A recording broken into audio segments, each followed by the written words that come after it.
néhány mondatos bemutatkozással indítok. Magyar Borbálának hívnak engem, én a Grifsoft ZRT-nél a SmartBrick csoport vezetőjeként dolgozom. A Grifsoft közel 40 éve van jelen a magyar informatikai piacon.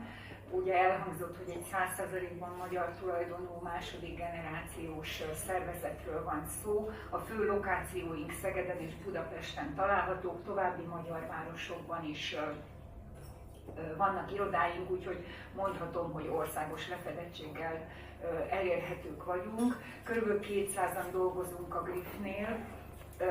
Kollégáink között informatikusok, fejlesztők, rendszerszervezők, üzleti elemző szakemberek, jogászok, közgazdászok találhatók. Több mint 1000 ügyfél használja a szoftvereinket.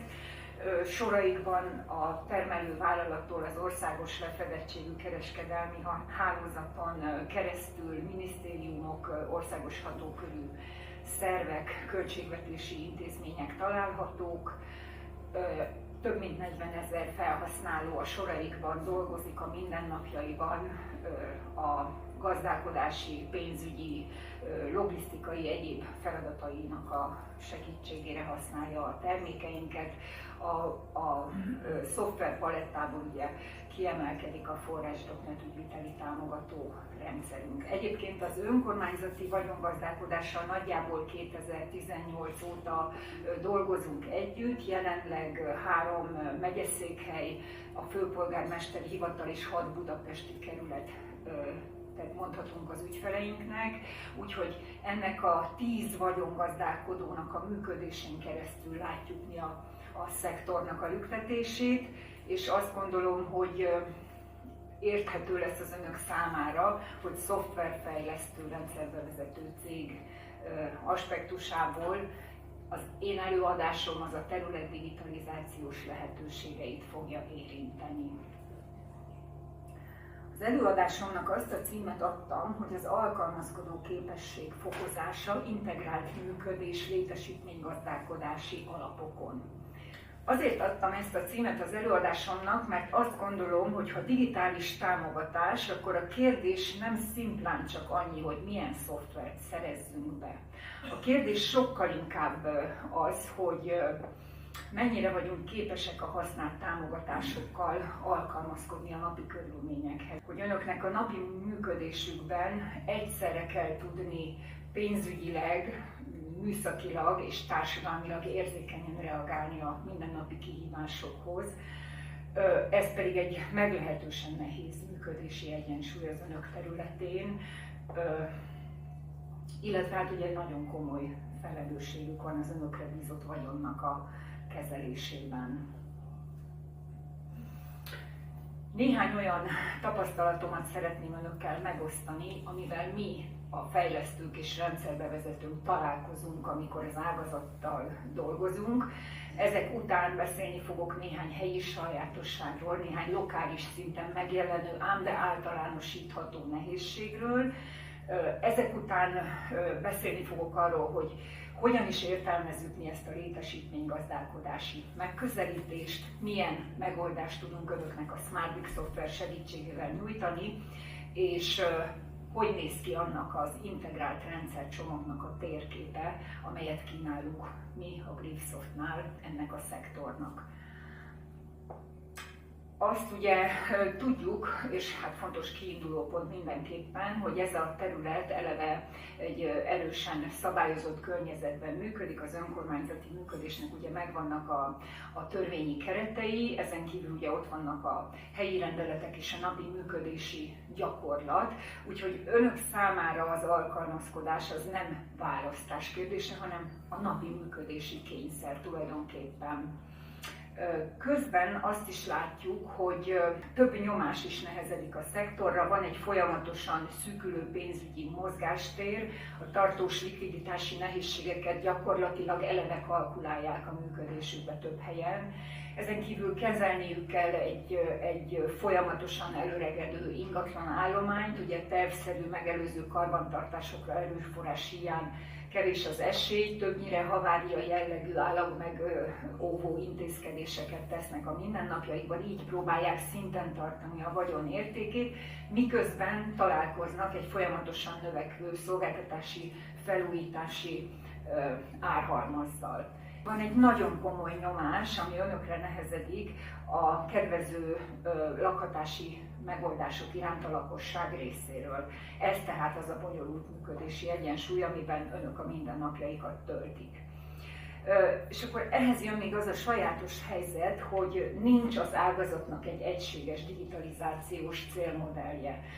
Vannak digitális iránymutatások, vannak ernyőstratégiák, de az az egy ágazati mesterterv, amihez önök igazodni tudnának, amikor fejleszteni szeretnének, az hiányzik.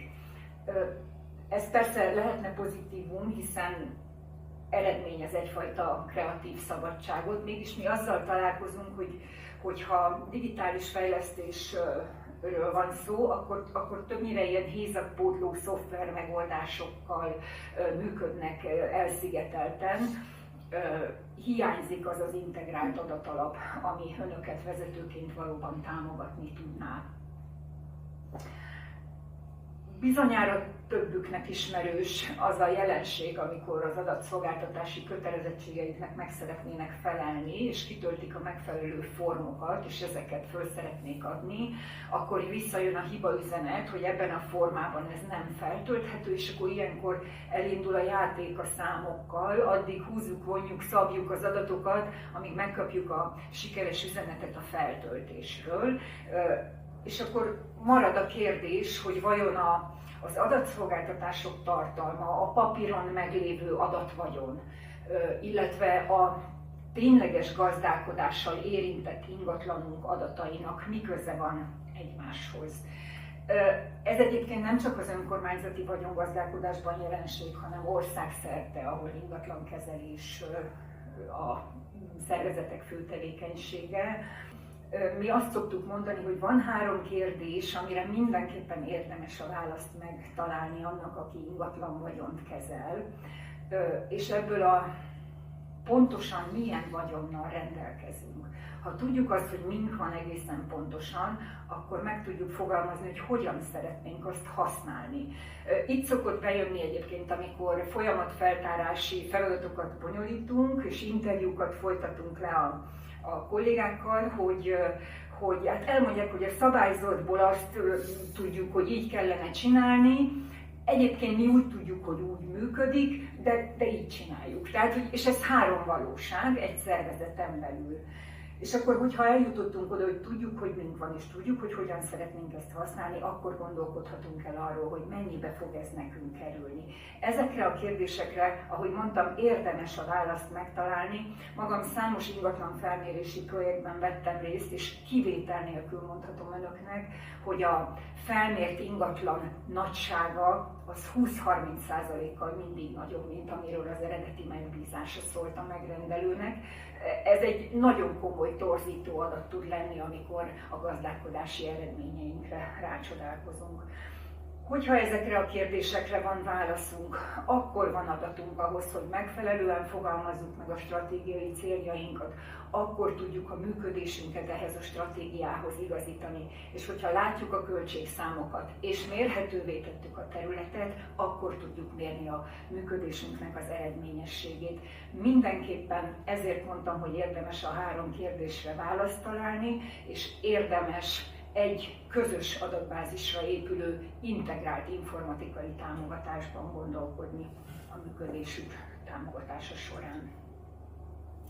És akkor most néhány mondat arról, hogy helyi szinten milyen problémákkal találkozunk, amelyek bár helyi problémák, de mégis általánosan visszaköszönnek nekünk rendszeresen, úgyhogy semmiképpen sem egyedi állapotokról van szó. Ugye beszéltem a közös és integrált adatalapról. Nem az ma a gond, hogy nincs adat a szervezeteknél, hanem az a gond, hogy heterogén forrásokban van az adat, illetve mindig mindenkinek mindenről van egy Excel táblája. Ennek ellenére, ha egy vezető föltesz egy kérdést, akkor nagyon kevés esélye van 2 helyről ugyanazt a választ kapni. Azt gondolom, hogy ez egy ismerős jelenség. Ennek a két pontnak, amit említettem, tehát hogy nincs egy közös adatalap, és hogy helyi Excel táblákban vannak az adatok, illetve hézagpótló szoftverek vannak, amelyek nem kapcsolódnak, nem beszélgetnek egymással, az egyenes következménye az, hogy nincsenek standardizált üzleti folyamatok a szervezeten belül az egységek között, és megint csak bejön hát mi úgy szoktuk csinálni, az egyéni rutinok alapján működtetjük a napi feladatokat. Ennek a működésnek az egyenes következménye egy káosz a szervezeti adatáramlásban. És hát én azt szoktam mondani, hogy ilyen körülmények között a vezetői döntés az gyakorlatilag egy vakrepüléshez hasonlít nagyon sokszor. Nézzük meg a következőkben, hogy miről is szól ez a Smart Brick. Azt valljuk mi, hogy amikor egy szervezet fő tevékenysége az ingatlan vagyonról való felelős gondolkodás, az ingatlan vagyon hasznosítása, fenntartása, gazdálkodása azzal, akkor ennek a működési logikának meg kell jelennie az informatikai rendszer megközelítésében is. Ez egészen pontosan azt jelenti, és ezt tudja a Smart Brick, erre jó egy létesítménygazdálkodási szoftver, ez egészen pontosan azt jelenti, hogy a szoftvernek a vezérelvét nem az ügyviteli adminisztráció támogatása jelenti elsősorban, hanem az ingatlannak a működtetése és az azzal való gazdálkodás. Az ügyviteli támogatás ez pontosan erre az alapra épül. Én azt gondolom, hogy ez a szemléletbeli különbség az, ami megkülönbözteti a Gripsoft Zrt. Által ajánlott szoftver megoldásokat és integrált csomagot ma a piacon a versenytársaknak a megoldásától. Tehát pontosan ez a létesítménygazdálkodási alapszemlélet az, ami nálunk talán egyedi. Nézzük most meg egy picit, hogy modulárisan hogyan is épül föl a Smart Brick. Ugye említést tettem a közös adatbázisnak a hiányáról, ez a kulcsa a rendszernek, van egy adatbázisunk, miután létesítménygazdálkodási rendszerről beszélünk, az egyes számú rendeltetése az, hogy az ingatlan portfólió elemeit és az azokhoz tartozó információkat tartsa nyilván. Természetesen az ingatlannal való gazdálkodás nem azt jelenti csak pusztán, hogy az ingatlannal dolgozunk, hiszen ehhez kapcsolódnak jogviszonyok, szerződések, szolgáltatások, karbantartási feladatok, berendezések, számos további információ, ez mind-mind helyt kap egy ilyen adatbázisban. És akkor, hogyha van egy ilyen adatbázisunk, akkor a Smart Brick pontosan ezt tudja nyújtani önöknek, hogy kiszolgálja azt a két nagyon fajsúlyos pillérét egy ilyen szoftvernek, ami a napi operatív üzemeltetési feladatok támogatása az egyik oldalról, és a másik oldalról a bérbeadás, hasznosítás, gazdálkodási feladatai. És akkor itt egy pillanatra azért érdemes elgondolkodni azon, hogy a gazdálkodási feladatok és az üzemeltetési feladatok az két szervezeten belül is jól elkülönített egységben művelt terület. Ezek nagyon ritkán találkoznak, ritkán vannak egymással átfedésben, sarokszámokban talán, mégis a műszaki üzemeltetés prioritásai és a gazdálkodásnak a számviteli elvárásai azok ritkán járnak kéz a kézbe egy szervezeten belül. A Smart Brick pontosan ezt oldja meg azzal, hogy egy közös adatalapra tereli ezt a két eltérő szervezeti egységet, ezt a két eltérő működési logikát tulajdonképpen. Ilyen módon, ahogy mondtam, alkalmas egyrészt a napi operatív feladatok támogatására, másrészt a hasznosítási, gazdálkodási feladatok támogatására. És akkor egy picit komolyabban odafordulok a műszaki üzemeltetés támogatására. Azt ugye nagyon fontos elmondani, hogy amikor üzemeltetésről van szó, akkor valóban igaz az, hogy ahány ház, annyi szokás. Nincs két egyforma szervezet, amely akár nagyságrendileg, akár minőségében ugyanazt az ingatlan vagyont működtetné üzemeltetési szempontból. Mindenki egyedi módon szervezi az üzemeltetését, nekünk meg erre egy Smart Brickünk van, hogy ezt támogassuk. Éppen ezért a szoftver számos pontján egyedi paraméterekkel felruházható, ezzel a paraméterezéssel próbáljuk azt a rugalmasságot biztosítani, remélem nem csak próbáljuk, hanem biztosítjuk is egyébként, ami az egyedi működés támogatásának a leképezését segíti. Számos üzemeltetés támogató modul van a szoftverben, és én egyáltalán nem fogok belemenni abba, hogy ezeket itt egyenként ismertessem önökkel. Talán a közműmodulról egy-két mondat. A közműmodul nyilván tartja a fogyasztási helyeket és a mérőórákat.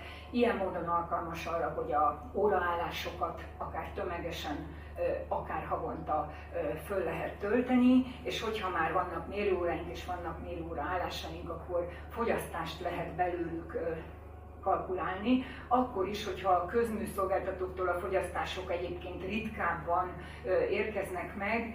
Van olyan ügyfelünk, akinek nagyon komoly elvárása az, hogy függetlenül a szolgáltató adatközlésétől ő havonta pontosan látni szeretné a fogyasztási adatokat, mert a trendekre kíváncsi, történetesen az intézményi fogyasztási trendeket ő innen követi, és amikor megjön a közműszolgáltató számlája, akkor korrigálja utána a maga által kalkulált fogyasztási adatokat.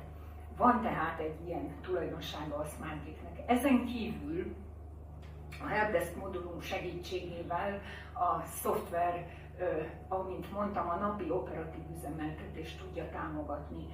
Nem fogok ebbe most én belemenni, mert abban a kiváltságos helyzetben vagyok, hogy nagyon tisztelt partnerünk, a Terézvárosi Vagyonkezelő ZRT vezérigazgatója, Plesszel András úr előadásában bepillantást enged majd nekünk abba, hogy Terézváros hogyan szervezi a Smartbrick támogatásával az üzemeltetési feladatait. Tisztelettel kérem vezérigazgató urat, hogy tartsa meg a prezentációját. Üdvözlök mindenkit, Plesszel András vagyok, a Terézvárosi Vagyonkezelő ZRT-nek a vezérigazgatója, és engem ért a megtiszteltetés, hogy a Smartbrick helpdesk vagy üzemeltetési modulját bemutassam nektek. A Terézvárosi Vagyonkezelőnél az elmúlt években egy komplex digitális működési környezet került bevezetésre, és ebben az előadásban azt szeretném bemutatni, hogy a helpdesk modul hogyan vált az üzemeltetés egyik kulcsfontosságú elemévé. De mielőtt elkezdeném, röviden összefoglalnám, hogy mit is csinál a Terézvárosi Vagyonkezelő, mi a tevékenységi köre. A vállalatnál kb. 150 fő dolgozik jelen pillanatban, a tevékenységi körünk a skála elég széles szkópját tartalmazza. Itt értem ez alatt a parkolás üzemeltetéstől kezdve a különböző intézmények, óvodák, bölcsödék, STK-nak a karbantartási felújításán át, egészen az önkormányzati ingatlanvagyon, tehát helyiségek, lakásoknak, illetve ezekkel kapcsolatos mindennemű ügyintézés. De nézzük is meg, hogy mi volt a kiindulási működés annó. Az üzemeltetési működésünk több csatornán, illetve több eszközre épült. A hibák különböző módokon érkeztek be hozzánk, és ezek kezelése nem egy egységes rendszerben történt. Ez önmagában nem jelenti azt, hogy nem működött a cég, azonban egy ponton túl már nem biztosítottam megfelelő átláthatóságot és kontrollt. Ez alatt értem legfőképpen a költség és az eltudási időknek az ellenőrzése. Itt többször elhangzott, hogy ez nagyjából a való világon ez úgy nézett ki, hogy minden szervezeti egységnek megvolt a saját logikája mentén felépített Excel-e. Így szoktuk. Régen is működött, most is fog működni, mentalitás jellemezte, és sokszor a mai napig is belefutunk ebbe a gondolkodásba, amit őszintén személy szerint felállszor a hátamon, és ezt igyekezzük feloldani. Tehát ez volt a kiindulási helyzet. Mi volt a cél annó? A célunk nem csak egy új rendszer bevezetése volt, hanem az, hogy az üzemeltetési működésünk egységes és kontrollált módon történjen. Ennek érdekében egy olyan megoldást kerestünk, amely a teljes folyamatot lefedi a bejelentéstől egészen az ügyek lezárásáig, és közben biztosítja a felelősségek, illetve a költségek átláthatóságát. A megoldást a Smartbricknek a helpdesk vagy üzemeltetési modulja adta, amely lehetővé tette számunkra, hogy a teljes üzemeltetési folyamatot egy egységes rendszerbe kezeljük. Tehát nem egységes rendszerből áttértünk egy egységes rendszerre. A rendszer nem csak a hibák nyilvántartását biztosítja, hanem összekapcsolja a műszaki, a pénzügyi és az erőforrás adatokat is, így a működésünk átláthatóvá és mérhetővé vált. A helpdesk modulban az üzemeltetés folyamatot végponttól végpontig nyomon tudjuk követni, méghozzá egy rendszeren belül. A bejelentéstől indulva minden lépés struktúráltan történik, egyértelmű felelősségi körökkel és státuszokkal. Ez biztosítja, hogy minden feladat nyomon követhető, visszakereshető és kontrollált módon halad végig a folyamaton. A bevezetés egyik legfontosabb tanulsága az volt, hogy önmagában egy rendszer nem oldja meg a működési problémákat. A valódi eredményt azt hozta végül, hogy a működésünket hozzáigazítottuk a rendszerhez. Egységesítettük a hibabejelentéseket, kialakítottuk a szükséges szerepköröket, felelősségi köröket, és struktúrált adatfelvételt vezettünk be. Ezek nélkül a rendszer nem tudott volna valódi értéket teremteni számunkra. A rendszer egyik legnagyobb előnye, hogy már a folyamat elején struktúrált műszaki adatokat rögzítünk. Nem csak azt látjuk, hogy milyen hiba történt, hanem azt is, hogy milyen szakterülethez tartozik. Mennyibe fog kerülni, és ennek megoldása mekkora erőforrást fog igényelni a mi részünkről. Ez lehetővé teszi, hogy a feladatok már a végrehajtás előtt szakmailag előkészített állapotba kerüljenek felvezetésre a rendszerbe. A rendszer nem csak műszaki, hanem pénzügyi kontrollt is biztosít, ahogy korábban említettem. Már a folyamat elején becsült költséget tudunk hozzárendelni az adott feladathoz, majd a végrehajtás során rögzítésre kerül a tényleges költség is. Esetleges eltérés esetén viszont indokolnia kell minden kollégának, hogy miért van ez az eltérés, így minden költség mögött egy egyértelmű szakmai magyarázat áll. A rendszer bevezetésével az üzemeltetési működésünk mérhetővé is vált. Jelenleg több mint 7500 hibajegyet kezelünk. A lényeg nem az, hogy mennyivel lettünk jobbak, hanem az, hogy a korábban szétszórt adatok egy rendszerben találhatóak meg, egységesen tudjuk kezelni, és ezek alapján különböző mérőegységeket, KPI-okat tudunk az adott folyamathoz hozzárendelni, ami abszolút előrelépés a korábbi működésünkhöz képest. Hoztam a következő két slide, egy ilyen adatgyűjtés, amit szeretnék bemutatni 2025-26-ból. Mint látjátok, a rendszer nem csak rögzíti az eseményeket, hanem azonnal szűrhetővé teszi számunkra. Legyen szó a havi több százas apró hibabejelentéstől kezdve a nagy stratégiailag fontos projektek nyomon követéséig bezárólag. Ezt majd a következő ilyen fogjátok látni. A lényeg az, hogy minden adat egy rendszerben van, és ott van, ahol lennie kell, a döntéshozók keze ügyében. A helpdesk bevezetése lehetővé tette az üzemeltetési adatok gyűjtését és elemzését is, amely valós idejű rálátást biztosít a folyamatokra, és megalapozott döntéseket tesz lehetővé operatív, strukturális és stratégiai szinten egyaránt. És ahogy említettem, itt kigyűjtöttünk pár üzemeltetéshez kapcsolatos zsebet, nevezzük így, illetve hoztam egy példát. A kerületben az egyik legnagyobb futóprojekt, illetve a kerületben az elmúlt 30 évben a legnagyobb felújítási projekt a médiavásárcsarnok felújítása. Itt a baloldali oszlopon lehet látni, hogy mekkora a projekt költségvetése, kicsivel több mint 3 milliárd forint, és látható, hogy ebből a 3 milliárd forintból mennyit fizettünk ki jelen pillanatban, illetve mekkora a projekt keret. De ezt ugyanúgy le lehet szűrni az adatok alapján, különböző felújításokra, itt a prezentációban az útfelújításokat és az intézményfelújításokat szedtük ki, de attól függően, hogy mit szeretne a döntéshozó, rá lehet szűrni az adatokra. A rendszer egyik legnagyobb hozzáadott értéke, hogy nem csak a működést támogatja, hanem a vezetői döntéseket is. Egy helyen látjuk a feladatokat, azok költségét és erőforrás igényét. A megvalósult állapot nem egyszerű helpdesk vagy ticketing rendszer, hanem egy valódi vezetői irányítási eszköz. összegezzük, hogy mit nyertünk a Smart League bevezetésével. A bevezetés eredményeként egy egységes, átlátható és kontrollált működés jött létre nálunk. Minden feladat visszakereshető, a költségek átláthatóvá váltak. Ez nem csak a napi működést javította a mi esetünkben, hanem a vezetői döntéshozatalt is egy új szintre emelte. Köszönöm a figyelmet! Nagyon szépen köszönjük vezérigazgató úrnak, hogy bepillantást engedett nekünk Terézváros műszaki üzemeltetésének a támogatási mindennapjaiba. Ugye az önkormányzati vagyonkezelők azért játszanak nagyon-nagyon fontos szerepet az önkormányzatok működésének életébe.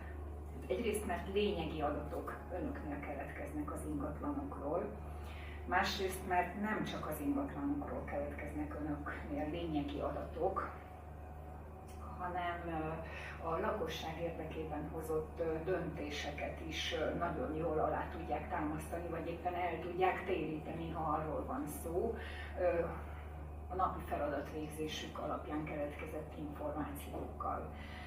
A bérlemény ellenőrzés erre egyébként egy tökéletesen jó feladat.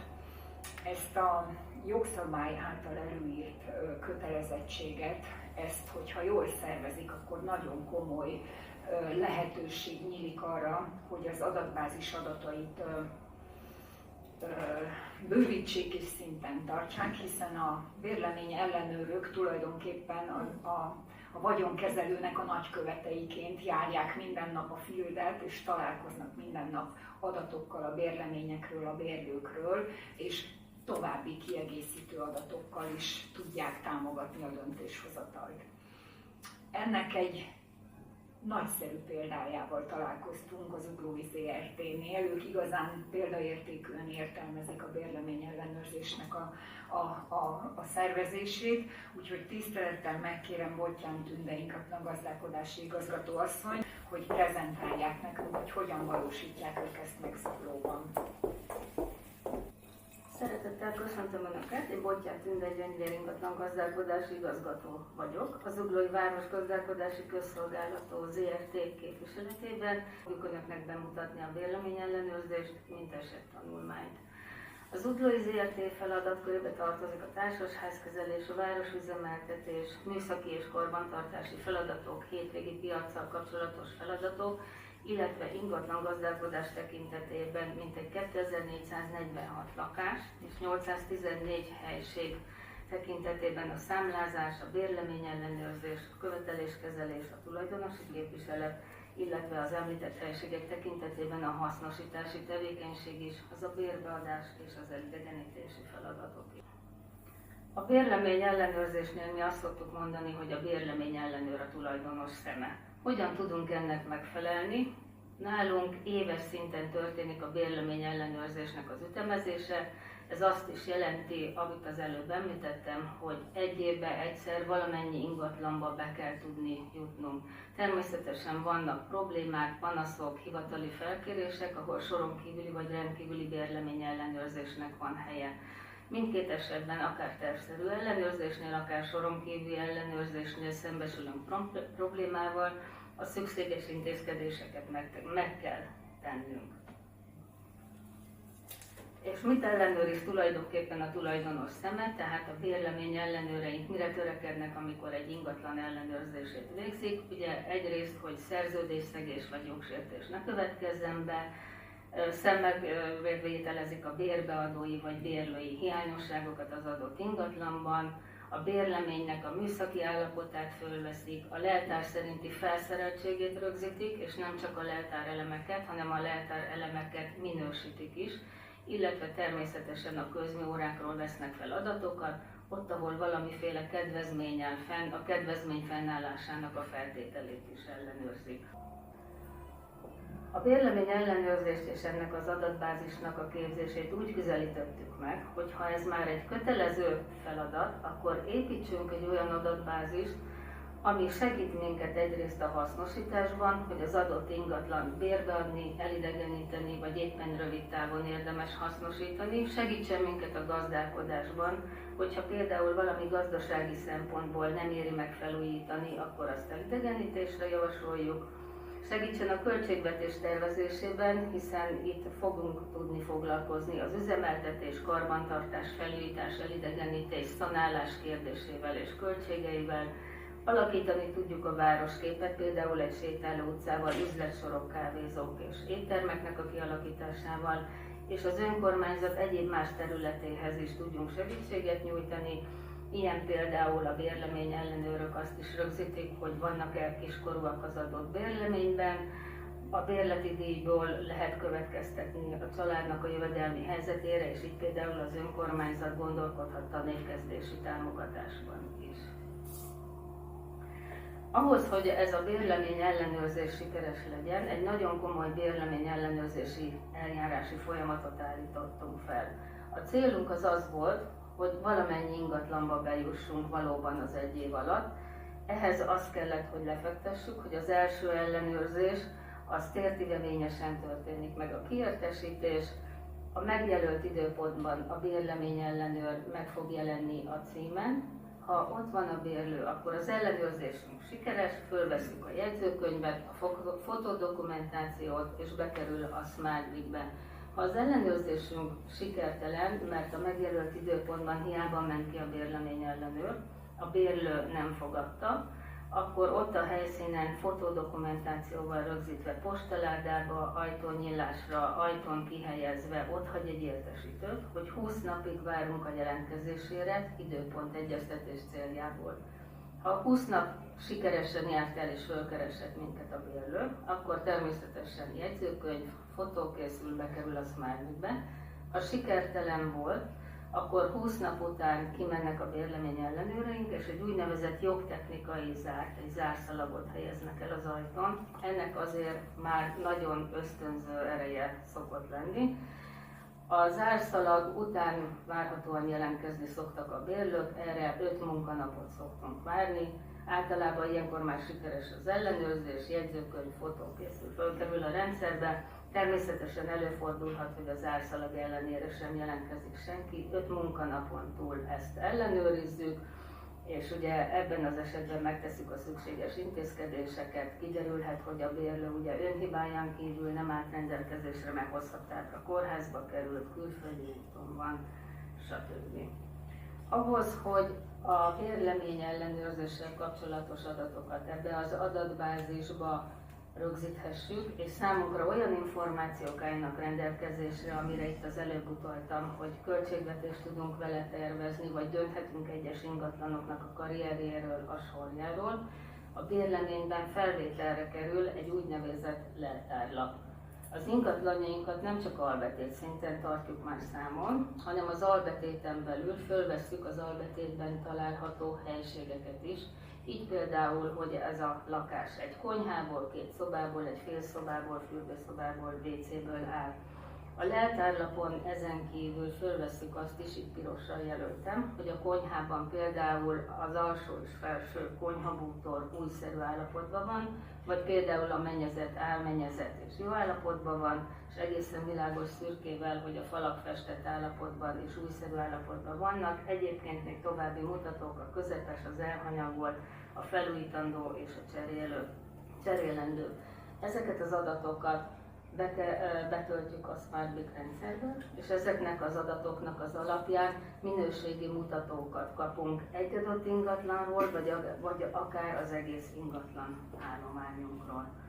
Magát a bérlemény ellenőrzésnek a megvalósulását is tudjuk riportolni, tehát ahogy az elején említettem, a bérlemény ellenőrzési terv a bérlő és a bérlemény adatain kívül kiegészülhet még további adatokkal, az ellenőrzésnek az okával, hogy ez például tervezett ellenőrzés volt, vagy soron kívüli ellenőrzés, kiértesítés dátumával, ellenőrnevével, hogy rendeltetésszerű használattal szembesültünk-e, műszaki és tisztasági mutatókat tudunk hozzárendelni az adott ingatlanhoz, és természetesen egyéb megállapításokat is tudunk rögzíteni, a dokumentumokat fölcsatoljuk, a jobb sarokban pontosan ezt a jogtechnikai zárat, a zárszalagnak a felhelyezését látják. A bérlemény ellenőrzéshez az adatokat 3 modulból veszi a Smart Grid. Igazából a bérleti szerződésből, az ingatlan modulból, a közműmodulból és magából a bérlemény ellenőrzési modulból. Alapadatonként föl tudjuk venni az ingatlannak az alapadatait, így nem sorolnám föl, hogy cím és a komfortfokozat. A fogyasztásmérőket tudjuk rögzíteni, mint például a gyári szám, a leolvasás dátuma, vagy éppen a fogyasztott mennyiség. Ez is egy nagyon jó mutató lehet olyan szempontból, hogy ha a következő évben sor kerül a bérlemény ellenőrzésre, és azt látom, hogy a fogyasztásmérők semmit nem mozdulnak, akkor az nekem már üzeni azt, hogy ezt az ingatlant nem lakja életvitelszerűen a bérlő, hiába állítja azt, hogy ő abban az ingatlanban lakik. Az albetéti nyilvántartáson belül föl tudom venni, hogy az előbb említettem, az albetétben található helyiségelemeket külön-külön. Ezen belül a leltári elemeket, az előbb ezt be is mutattam nektek, és egyébként pedig még a nem lakáscélú helyiségekhez kapcsolódóan további fontos információkat is tudok rögzíteni, például az ingatlan akadálymentes, hol van parkolási lehetőség az udvaron, vagy éppen az épület előtt, hogyan közelíthető meg a bejárat. Ezekből az adatokból, ahogy az előbb is említettem, mind a karbantartás, felújítás, bérbeadás, elidegenítés, szociális támogatások és a városkép is tervezhető. Ezen az ábrán szeretném nektek megmutatni, hogy ez a három modul, az ingatlan modul, a partner modul és a bérleti szerződés modul pirossal, sárgával, illetve szürgével jelölve azok a modulok, ahol a bérlemény ellenőrzés során tablettel bekerülnek az adatok a rendszerbe, és maga itt a bérlemény ellenőrzési jegyzőkönyv látható, kiszíneztem azokat a területeket, ahova ezek az adatok bekerülnek, tehát teljesen egyértelmű, hogy valamennyi adatnak megvan a helye, egyedül itt a megjegyzés rovat maradt fehéren, mert ez természetesen szabadon felvehető adat, de itt van az aláírásnak a helye, tabletten alá tudja írni a bérlő, hogy az ellenőrzés tényét tudomásul vette.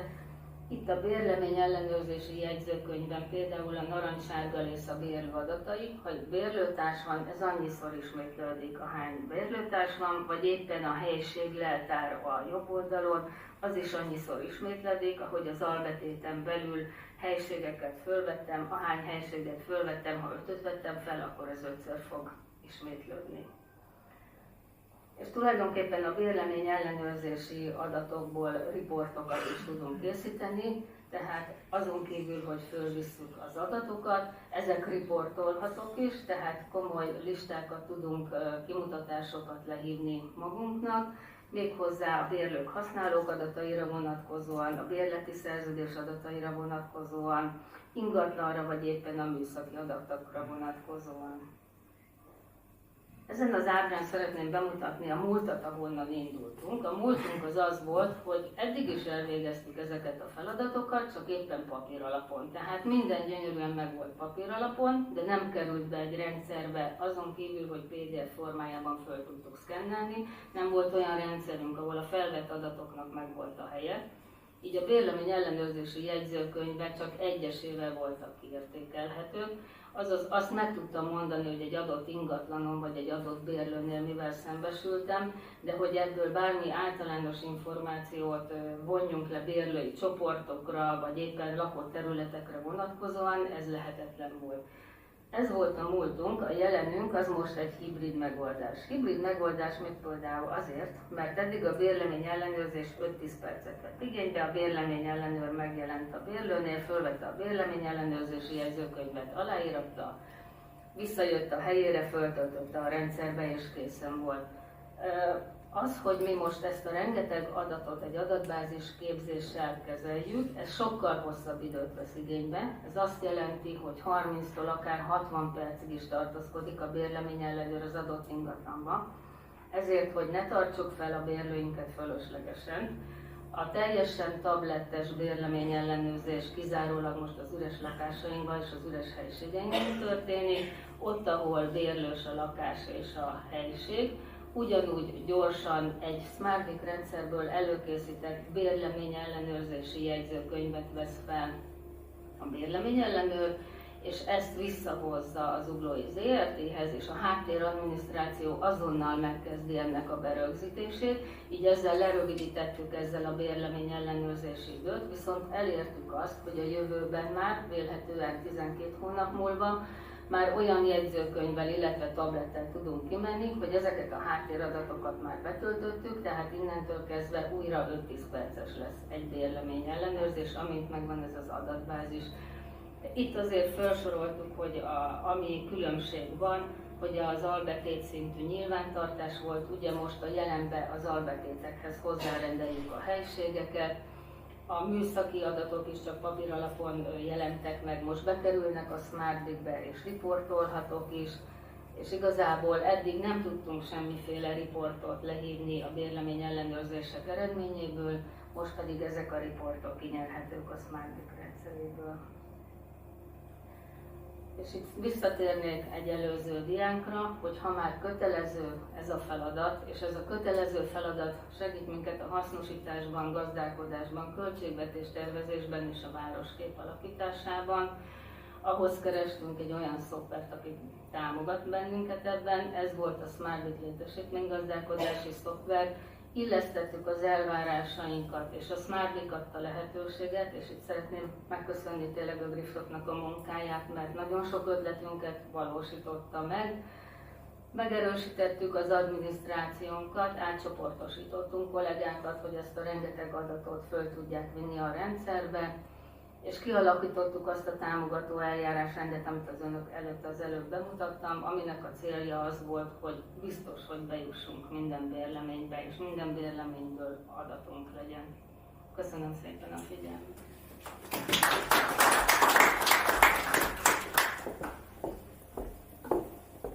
Nagyon szépen köszönjük igazgató asszonynak a bemutatóját. Szoftverfejlesztő és rendszerbevezetőként rendkívül élvezetes dolog hallani ezeket a prezentációkat, és azt azért kiemelném, mindkét vezető, aki prezentált, említette azt, hogy nagyon fontos az a fajta nyitottság mind a fejlesztői oldalról, mind a használói oldalról, hogy akarjunk egymáshoz közelebb lépni. Ha mi kijelentjük, hogy így működik és pont, ha önök kijelentik, hogy mi meg így működünk és pont, abból ritkán lesz eredmény. Tehát, hogy ennek tényleg egy csodálatos együttműködésnek kell lenni, de ugyanakkor meg például engem jelenleg ez nagyon nagy boldogsággal tölt el, hogy látom, hogy életszerűen valóban használják és támogatást jelent. Ugye a vezérigazgató úr is említette, hogy szanaszét voltak a bejelentések, a hibák, az üzemeltetési feladatok, és ezt sikerült nekik egy csatornába terelni. Egyébként mi azt is tudjuk, hogy ők ennek érdekében még pici, minimális, de szervezeti átalakítást is végrehajtottak, hiszen megteremtették azt az egy fő pozíciót, aki valóban az a dolga, hogy minden feladatot rögzítsen a rendszerbe. Így garantálták azt, hogy nem marad ki semmi a rendszeren kívül, nem, ami azon kívül van, az nem létezik, mint feladat. A másik pedig, amit tényleg szeretnék kiemelni, mert rendkívül izgalmas, az, amit igazgatóasszony mondott, és ahogy ők hozzáállnak. Tehát, hogy nem az a baj, hogy nincs adat, van adat. Amikor egy bevezetési projektben az első mérföldkőhöz jutunk, az rendszerint a migráció, amíg mi elvégezzük a technikai beállításokat, addig ugye odaadjuk az ügyfeleinknek azokat az adatmigráló táblákat, amelyeket kérünk szépen kitölteni. És azok a heterogén, szigetszerű hézagpótló szoftverek, amelyekben adatok vannak, ilyenkor ugye eluralkodik a szervezeti riadalom, hogy melyik rendszerekből kimigrált adatot melyik kollégáknak az Excel táblájával ötvözve hogyan fogjuk kitölteni a migráló táblákat, illetve hát azt is látjuk, hogy gyakorlatilag hosszú évek óta húzódó adattisztítási munkák maradtak el, amelyeket ilyenkor elvégeznek, ami egy macera, de nagyon nagy haszna van a tekintetben, hogy pontos adatokhoz jutunk. És akkor amit Zugló fölvállalt, hogy igen, ezek az adataink, ezeket tudjuk ma adni és bemigrálni, de van nekünk egy előretolt helyőrségünk, ezek a bérlemény ellenőreink, akik nap mint nap tényleg járják a területet, látják a valós adatokat, és nem baj, hogy ma nincs adatunk. De egy év múlva, másfél év múlva meg lesz a pontos adatbázisunk, és ez egy Tehát, hogy tényleg fantasztikus megközelítés, és azt gondolom, hogy meg is fogja hozni az eredményét, és vezérigazgatónak rendkívül egyszerű dolga lesz, hogyha az ingatlan vagyonról döntést szeretne majd helyesen hozni. No, ennyit az üzemeltetési támogató funkciókról a Smart Grid-ben. Akkor egy következő nagyon érdekes lélektani pillanat, amikor a felhasználók rádöbbennek arra, hogy mostantól nem a saját Excelük kitöltése a tét, hanem amit egy adatmezőbe információként beírnak, azt egy következő kollégájuk egy másik szervezeti egységben alapadatként fogja tovább kezelni. És ez egy megdöbbentő pillanat.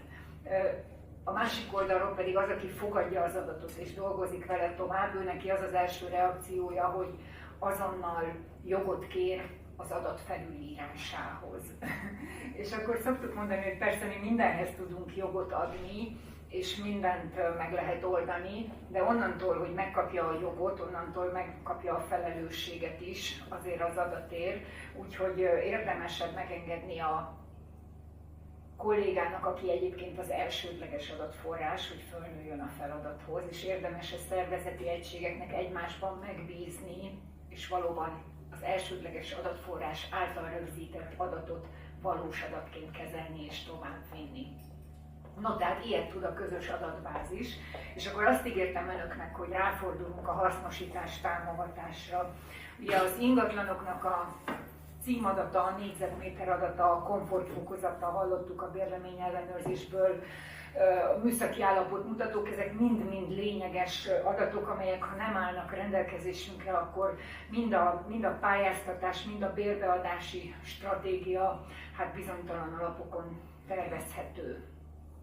A Smart Grid tökéletes platformot nyújt arra, hogy ezeket az adatokat az adatbázisában tárolja. A bérleti szerződés nyilvántartás következtében bérleményről, bérlőről, fizetendő díjakról, díjféleségekről, minden egyéb feltételről rendelkezésre áll az adat, és ez az az adatkörnyezet, ami lehetővé teszi a Smart Grid számára, hogy rendszeres időközönként, ugye a bérlemények esetében tipikusan havonta megképződjenek azok a számlacsomagok a szoftverben, amelyek segítik a számlázást. Természetesen, hogyha integrált rendszerről beszélünk, egy lépéssel tovább lépve, akkor ezek azok a számlacsomagok, amelyek utána feladásra tudnak kerülni a ügyviteli rendszer pénzügyi modulja felé. A Smart Grid-on kívül, hogy támogatja a havi bérleti díjak számlázását, ezen kívül természetesen lehetőséget biztosít az óvadékok nyilvántartására, az indexálás bonyolítására, és hát sok helyen mumusként tekintenek ugye a társasházi közös költségek témakörének kezelésére, a Smart Grid ehhez is segítséget nyújt. Azért nem megyek ebbe részletesebben bele, mert most rátérnék arra, hogy miután egy közös adatvilágba tereltük a gazdálkodást és az üzemeltetést, hogyan fog kinézni erre a létesítmény gazdálkodási szemléletre épülve az az integrált szoftvercsomag, hogy néz ki ennek a térképe, amelyet a Gripsoft ZRT ma 2026-ban nyújtani tud az önkormányzati vagyongazdálkodásnak. Megbeszéltük ennek a létesítménygazdálkodási megközelítésnek a sajátosságait, megbeszéltük, hogy előállnak a számlacsomagok, és arról is ugye szó esett, hogyha van nekünk egy ügyviteli támogató rendszerünk, akkor egy zárt rendszeren keresztül ezek a számlaadatok feladásra kerülnek a pénzügy modul felé. És itt egy rövid pillanatra torpanjunk meg és gondolkodjunk el azon, hogy az az adatvilág, ami az ingatlan portfólió által vezérelt létesítménygazdálkodási megközelítés, amely a Smart Grid, ezen az átrendszeren keresztül tulajdonképpen kapcsolódik egy egészen más vezérelv alapján, egy egészen más logikára épülő szoftverhez, ami pedig már az ügyviteli adminisztratív feladatok ellátását hivatott támogatni. Tehát ez mindig egy izgalmas dolog, amikor két vezérelvet, két eltérő logikát összekapcsolunk egy zárt csatornán keresztül. A vevőszámláknak a pénzügyi modulba történő feladása az további külső folyamatokat indít el. Ugye itt megtörténik a számlák feladása a NAV felé, lejön az az adatbázis, amely utána elkerülhet a nyomdába, hogyha csekkekre adatot kell nyomtatni, akkor azt a nyomda ilyen úton kapja meg nekünk. Természetesen a pénzügymodulban nem csak a vevőszámlákat kezeljük, hiszen a szállítószámlák kezelése is itt jelentkezik a gazdálkodáson, mint feladat. A szállítószámláknak a kifizetésének az igazolás folyamatára szintén van a Gripsoftnál egy fejlesztett megoldás. Ez ugye egy alapvetően nem bonyolult, de nagyon töredezett, hosszú folyamat. A folyamatnak számos pontján számos pozíciót kell, számos pozícióban lévő felelőst kell behívni, hogy hagyjon jóvá tovább léptetéseket. A Gripsoft erre fejlesztette azt a workflow megoldást, ami ezt a töredezett folyamatot tulajdonképpen egy csatornába tereli, nem enged elágazást és automatizálja ezt, folyamatosan mutatja, hogy a számlaigazolás mely státuszpontokon áll.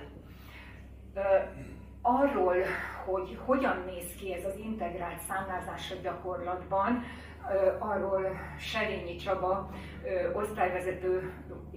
osztályvezető urat fogjuk az Újpesti Vagyonkezelő Zrt. Képviseletében meghallgatni. Ő fogja megmutatni nekünk, hogy ezt az integrált számlázást az UVZRT hogyan műveli, hogyan értelmezi. Tisztelettel megkérem, hogy tartsa meg nekünk a prezentációját. Ja. Üdvözlök mindenkit, én Serényi Csaba vagyok, az Újpesti Vagyonkezelő Zrt. Informatikai szervezési osztályvezetője. A Gripsoft Zrt-től arra kaptam egy kérés, hogy mutassam be önöknek, nektek, hogyan működik integrált rendszerben nálunk a számlázási rendszerünk. Röviden egy pár szót csak a cégről engedjetek meg. Ingatlan vagyonkezelő cégként mi is ingatlanok bérbeadásával foglalkozunk leginkább, de jelentős szerepet szánunk az üzemeltetésnek is, összes szakorvosi rendelőt mi üzemeltetjük, van városi úszodánk, van Tarzan-parkunk, illetve leányai közé tartozik az újpesti piac és vásárcsarnok, van egy vagyonőr cégünk is. Az újpesti vagyonkezelő nagyjából 4300 bérelhető egységgel gazdálkodik, ezeknek egyik része 2200 lakásnagyságrendileg és 2000 helyiség. Van még a régmúltból visszamaradt elidegenített lakás is, amelyeknek kifutásáig még legalább 10 évig még velünk maradnak, és ami a számlázást illeti, havi szinten tömeges számlában olyan 3700 számlát állítunk ki, és ennek a mikéntjéről, ennek az oldtartalmának az összeállításáról szeretnék egy pici esettanulmány jelleggel bemutatót tartani. A SmartBrick rendszerből indítjuk a számlázást, ahol a számlázáshoz szükséges alapadatokat is rögzítjük, amely átkerül egy feladással a forrásrendszerbe, pénzügyi számviteli rendszerbe, onnan generáljuk le a számlákat, eljuttatjuk több különböző úton a felhasználókra, ők ezeket természetesen, a többségük, akik rendesen kifizeti, és ezek az adatok visszajutnak a forrásrendszerbe, majd mint integrált rendszer keretében, ezek megjelennek a SmartBrick rendszerben is. Ha számlákról beszélünk, akkor talán a legáltalánosabb számlaképünket, ez egy átutalásos számla szeretnénk bemutatni, ennek a felépítését szeretném a továbbiakban ismertetni. Vannak partneradataink, fizetési móddal, dátumokkal, fizetési határidővel kapcsolatos információk, vannak egyéb fizetési lehetőségekkel kapcsolatos megoldások is. Utána tartalmi elem a számla tételsorok, egy összesítő állomány és utoljára láblécbe, de ez az nagyon fontos, hasznos információkat tartalmazó egy egyéb számla, lábléc adatsor is a rendelkezésünkre áll. Partneradatokat, ami számlázással kapcsolatos, a SmartBrick rendszerben rögzítjük. Itt lehetőségünk van ugye a számlázási címek, a postázási címek megadására, illetve már rögtön az elején meg lehet adni fizetési módokat, fizetési határidőket, de ez, ahogy majd később látni fogjuk, több lépcsőben, későbbiekben is módosítható, felülírható, ezek kvázi alapadatként, rögzítésként szolgálnak. Már rögtön a következő dián látni, hogy szerződéseknél is ugyanezeket a fizetési módokat, határidőket van módunk módosítani, felülírni. Szerződések díjtétel, ez egy nagyobb és talán érdekesebb része is az előadásomnak. Hogyan kerülnek rá, miket tartalmazhatnak ezek a díjtételek. Rákerülhetnek egyszer a szerződésekre, mert ezeket a szerződéseket rögzítjük fel, manuálisan, illetve generatív módon is. Magukat, a számla adatokat, vagy a díjtételeket időablakokban is meg tudjuk adni. Ugye van egy érvényességi idő, mettől meddig jelenjenek meg ezek a díjtételek adott számlákon. Ha nyitva hagyjuk a végét, akkor igazából az idő végezetéig ott maradnak. Ha pedig lezárjuk, akkor képesek vagyunk arra, hogy akár egy több éves szerződés esetén, rögtön a szerződés megkötésekor, ha sávos emelkedésbe, bérleti díj emelkedésbe előre megállapodtunk, akkor előre be tudjuk rögzíteni ezeket az adatokat, információkat, nem kell későbbiekben visszatérnünk rá, nem kell figyeléseket beállítani, hanem rögtön az elején ezeket be tudjuk rögzíteni. Ami külön megemlíteném, hogy van lehetőség arra is, hogyha lejár a bérleti szerződése az ügyfelünknek, akkor rögtön a bérleti díj használati díjra vált át, ez a külön jogcímen jelenik meg a számlákon. Ezt tovább lehet még fűszerezni azzal is, hogy ha rögtön akarjuk, ha 1 hónap, ha 2 hónap múlva szeretnénk, akkor ezt a rendszer automatikusan lekezeli, hogy kvázi büntetésként, de egy x%-os bérleti díjhoz képest emelést beemel erre a használati díjra. Ez a mi esetünkben ez egy 150%-os vagy egy 50%-os emelés az alapbérleti díjhoz képest. Nézzem még, miről szeretnék beszélni. Nagyon fontos, és ez az adatrögzítési támogatja kollégáinknál, hogy van egy egységár adatbázis az adatok mögött, tehát hogyha például szociális alapú, összkomfortos lakásra szeretnénk szerződést kötni, akkor ezeket az alapadatokat a rendszer összeszedi, hogy a szerződésen mit állítottunk be, hogy most egy szociális alapon vagyunk bérve, ingatlantörzsből jön, hogy ez most egy összkomfortos lakás, összeszedi a rendszer, és hozzátársít egy fajlagos négyzetméter árat, amivel kiszámolja a fizetendő összeget is. A kollégáknak ezt már csak ellenőrizniük kell. Szükség esetén ennek természetesen felülbírálását meg tudják tenni, elő tudják írni ezeket a generált számokat. Hogyan kerülhetnek rá még ugye adatok a számlákra? Lehet generáltatni is a díjtételeket. Ennek egyik forrása lehet a közműmodul, ahol, hogyha továbbszámlázást választunk, továbbszámlázható tételnek állítjuk be, akkor rá generálhatjuk a díjtételt a számlára, illetve nálunk, ami még hangsúlyosabb, ez a költségvetés modul, amit mi talán említette itt volna, hogy mi egy kicsit közös költségfelosztó modulként használunk. Ide be tudjuk rögzíteni a közgyűlési határozatban szereplő közös költségeket, akármilyen részletességgel. Ha kell, akkor nagyon részletesen tételekbe menően, ha kell, akkor egyetlen egy tételsorban, mint közös költség.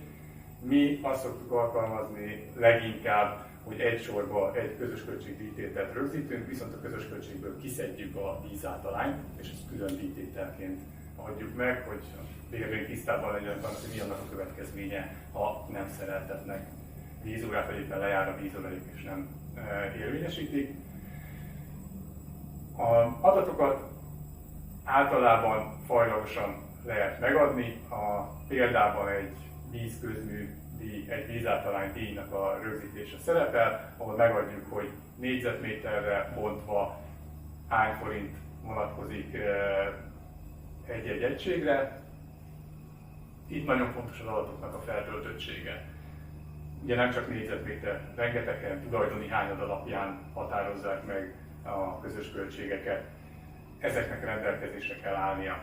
A rendszer lehetőséget biztosít olyan finomságokra is, hogy tovább terjeljük ezt a közös költséget, vagy ne, vagy azt a díjtételt, amit berögzítettünk. Nagyon fontos, vannak olyan közös költség részét képező tételek, amik a bérbeadót, illetve inkább a tulajdonos terhelik, ezeket nem tudjuk tovább állítani. Ennek van lehetőségünk bejelölni ezeket az információkat, és onnantól kezdve nem generálódik rá a számlákra. A költségvetés modul a beadott információk, adatok alapján előállít egy éves tervszámot, amit végig lehet tekinteni, át lehet nézni. Ami a mi részünkből és az előadás szempontjából fontosabb, hogy ezeket a számokat ő szépen albetétekre szétbontja, szét tudja osztani. Így például látszik, hogy a Ampusz Zoltán utcában a vízcsatorna díjra egyik és a másik albetétre milyen összegek jönnek létre, és ezeket a díjtételeket tudjuk utána ráterhelni a számlákra, ami megjelenik a szerződés díjtételek között. Módosításra természetesen van lehetőség a későbbiekben, akár nagyon flexibilisen van felépítve, egy Excel táblába ki lehet szedni, módosítani lehet, vissza lehet tölteni, természetesen mindenféle ellenőrzéseknek a kíséretében. Számla kézbesítés, fizetési lehetőségek, hogy azon kívül, hogy van átutalásos számlánk, csekkes számlalevelünk, sőt, részletfizetésekre milyen 3-as csekkeket szoktunk alkalmazni. Van mód a között választani, hogy postai úton szeretnénk továbbítani a számlát, illetve az egyik újabb, egy éve nálunk lévő fejlesztés, hogy most már elszámlát is képesek vagyunk kiállítani, haragva egy kicsit a kor szellemével. Pár hónapja pedig már QR-kódos piklinkes fizetési megoldást is elhelyeztünk a számláinkon. Ezt minden egyes számlánkon elhelyeztük, azok megjelenik. Bárki, aki a számláját kezébe veszi, telefonján keresztül a banki alkalmazásából rögtön ki tudja azt egyenlíteni. Ha valakinek elszámlája van, akkor ugye még a QR-kódot se kell leolvasnia, egyszerűen a tájékoztató e-mailben rányom egy linkre, és rögtön megnyitja a banki alkalmazását, és ott szintén 2 kattintással ki tudja fizetni a számláját.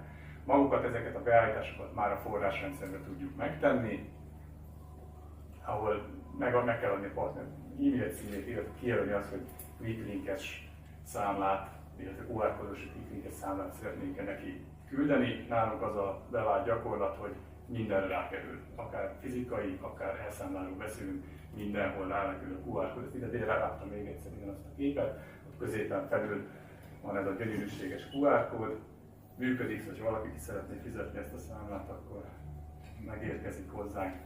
Az elszámláról beszélek még egy picit, hogyha valaki elszámlát kér, akkor a tájékoztató e-mailben átnavigálja a számlaközpontnak az oldalára, ott le tudja tölteni, meg tudja nézni a számláját, sőt, hogyha beregisztrál, akkor visszamenőleg is a korábbi számlái is ott vannak, nem kell őket külön gyűjtögetnie, meg tudja nézni. Az előadás második pillére igazából a számlagenerálás, hogy végig hogyan állítjuk elő ezeket a számlákat. Mivel a tömeges számlázás a legérdekesebb folyamat, ezért erre térnék ki. SmartBrick rendszerén belül a számlázó modulból indítjuk el egyetlen egy gombnyomásra ezt a folyamatot.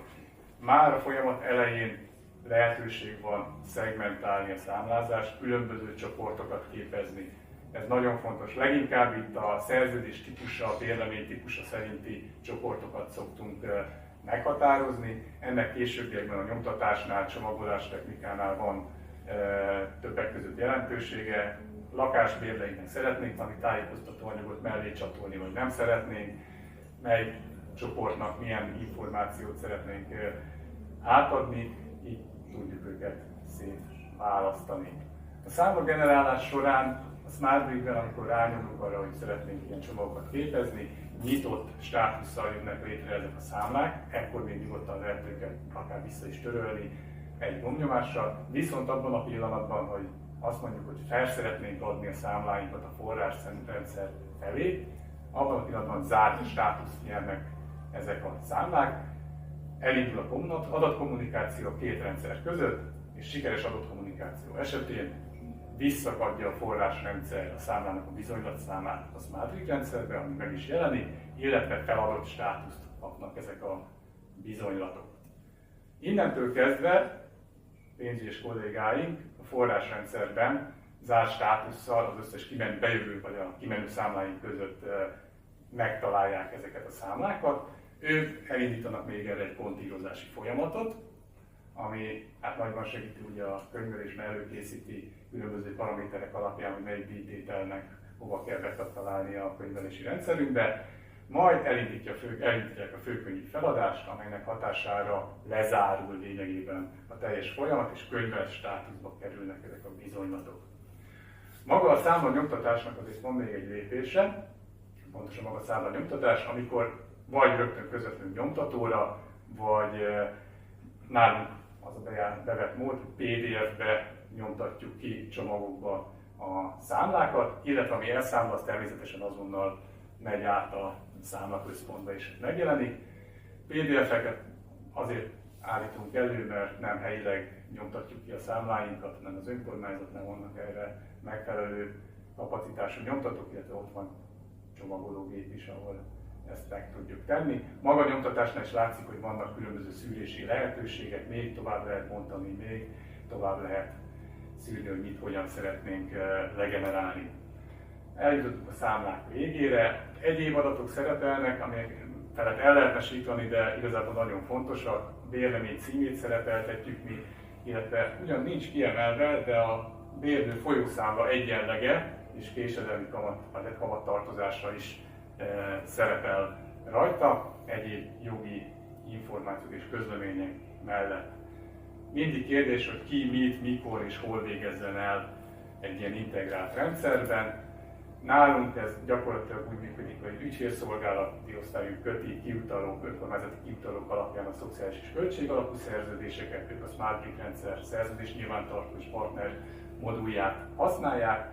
Hasznosítási osztályunk, aki a piaci alapú lakásokat és a nem lakáscélú helyiségek kiadását végzi, ők szintén a partner modult és a szerződés nyilvántartó rendszert használják, illetve van egy képviseleti osztályunk, ezen belül is a tulajdonosi képviselet az, aki a közös költség, illetve külön szolgáltatási díjakat, közműdíjakat rögzíti be. Ez ugye lehetne a közműmodulban, illetve a költségvetés modulban is rögzíteni, és a végén, az egész számlázási folyamat végén jön a pénzügyi osztályunk, akik a Smart Brick rendszerből elindítva a tömeges számlázást, végig kísérve a teljes folyamatot, a forrásrendszeren belül lezárják ezt a számlázási részt, illetve ki is legenerezik a PDF-eket és átadják nyomtatásra.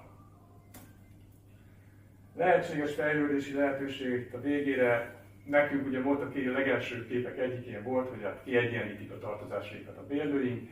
Jó, de azok visszakerülnek banki állományokba, a szoftvereinkbe. Hogyan, miként tudjuk azt feldolgozni úgy, hogy minél nagyobb arányban betaláljanak. Bankszámla szám alapján relatív könnyű dolgunk van, de nagyon sokszor esik az meg, hogy nem az utal, aki éppen a bérlő. Ebben nagy előrelépés fog majd jelenteni, és szeretnénk fejlesztést generálni erre, hogy például a quick-linkes fizetéseknél, QR-kódos fizetéseknél a közleményoldalra kifejezetten rákerül a bizonylatszámunk, teljesen egyértelműen beazonosítható, hogy mire fizettek be. A többi fejlesztés, ami most nálunk terítéken van, az igazából már a szállítói számlák oldalát érinti, hogy elektronikus számla igazolás, amit említettünk már, illetve elektronikus számla felosztás, és az még a következő, ez még egy nagyobb falat lenne. Ennyit gondoltam ebből. Hiszen áttekintettük ezt a létesítménygazdálkodási és számviteli vezérelv alapján fejlesztett két szoftver együttműködését. Ehhez a Gripsoft Zrt. Ugye a kintlévőségek kezelésének a támogatására biztosít egy követeléskezelő rendszert. A követeléskezelő rendszert természetesen szintén integráljuk valahogyan az eddig említett szoftverekhez.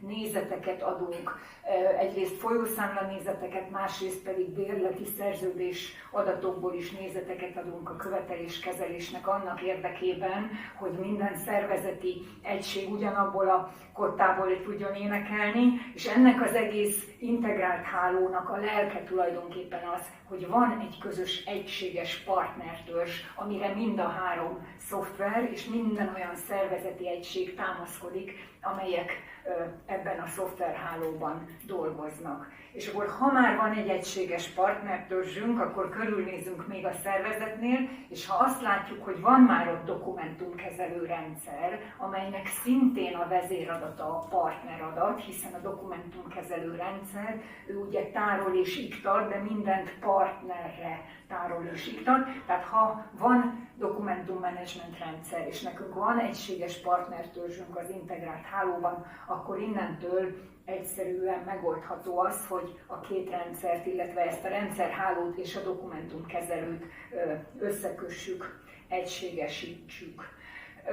Azt gondolom, hogy nem kell sokszor pazarolnom arra, hogy látják, hogy létrejött az az egy közös és integrált adatalap, összekapcsolódtak a folyamatok, és ilyen módon össze tud állni a vezetői kép akkor, amikor önök döntést szeretnének hozni. Ez az az integrált megoldás, amivel a Grifsoft Zrt. A szektort támogatni tudja jelenleg, de hogyha vége van a bevezetési projektnek, akkor nem hagyjuk magukra az ügyfeleinket. Ugye említettem, hogy 40 000 fölötti felhasználó létszám dolgozik a mi termékeinkkel. Ez mindenképpen egy hatalmas felelősség a mi szervezetünkön a tekintetben, hogy hogyan nyújtsunk egy magas minőségű és lehetőség szerint gyors és hatékony támogatást ennek a 40 000 fölötti felhasználónak. Úgyhogy egy mesterséges intelligencia alapú helpdesk rendszert adunk ilyenkor támogatásul. Telekom Vanda mintájára a miénk Forrás Flóra. Ő az, aki segít a nulla szintű felhasználó támogatásban, ami ugye a gyakori kérdések alapján egy ilyen gyakori kérdéstárból megválaszolható. Ezen kívül pedig ugye osztályozza a hibajegyeket, kategorizálja azokat, továbbítja azokat, gyakorlatilag mindent megtesz, hogy a felhasználó kérése az minél előbb szakemberhez kerüljön, és megoldást tudjunk nyújtani ezekre a kérdésekre. A Grifsoft Zrt. Vállalja, hogyha a jogszabályokban változás áll be, akkor a szoftvereit utána igazítja azoknak a változásoknak, illetve ezek a ügyféltámogatási szerződéseink, ezek sokoldalas, nagyon-nagyon alaposan SLA feltételek szerint kidolgozott szerződések, úgyhogy erre mi nagyon-nagyon nagy hangsúlyt fektetünk. Mondhatnám, hogy legalább akkor, vagy talán még komolyabb hangsúly a felhasználó támogatás, mint amivel a szoftvereinknek a napi minőségét igazítjuk. Elérkeztem a végéhez és az összefoglaló diámhoz, és akkor engedjék meg, hogy egy icipici visszatekintéssel foglaljam össze. Megbeszéltük azt, hogy mit jelent ez a létesítménygazdálkodási alaplogika, amivel a Grifsoft megközelíti ennek a szektornak a digitális támogatását. Szó esett arról a fajta rugalmasságról, amit a paraméterezhetőséggel biztosítunk az egyedi működéseknek a támogatására, megtekintettük azt az integrált rendszerhálót, amit nyújtunk a szektornak, amit egy kézből, és ez is nagyon lényeges, hogy egyetlen egy partnerrel kell szerződni annak érdekében, hogy egy teljes működési lánc létre tudjon jönni, és annak a támogatása, és hát egy nagyon magas szinten kidolgozott ügyféltámogatási rendszerünk van. Úgyhogy azt gondolom, hogy visszautalva az előadásom címére, mondhatom azt, hogy a önök szektorában a napi munka és az abba szükségképpen megjelenő alkalmazkodás az nem csak személyi és nem csak szervezeti kérdés, hanem egyértelműen adat- és rendszerkérdés is. Ez az az értékajánlat, amit a Grifsoft Zrt. Ma 2026-ban nyújtani tud az önkormányzati vagyongazdálkodásnak. Azért hangsúlyozom, hogy ma, mert technológiai szempontból gyorsvonaton ülünk, megyünk előre. Én azt remélem, hogy mindenki csak 2-3 információt viszel ebből az alkalomból, akkor már megérte. Én azt remélem, hogy nagyon-nagyon hasznos networking zajlott itt a mai délelőtt folyamán. Azt is remélem, hogy kaptak újdonságokat, hallottak olyan információkat tőlünk, amelyekkel adott esetben tudunk tovább menni, tudunk az önök partnerei lenni a hétköznapokban, elindulhat valami további munka. Mindenképpen nagy tisztelettel megköszönöm, hogy ránk szánták ezt a mai időt. További sok ereket kívánok önöknek, nagyon szép napot, minden jót kívánok!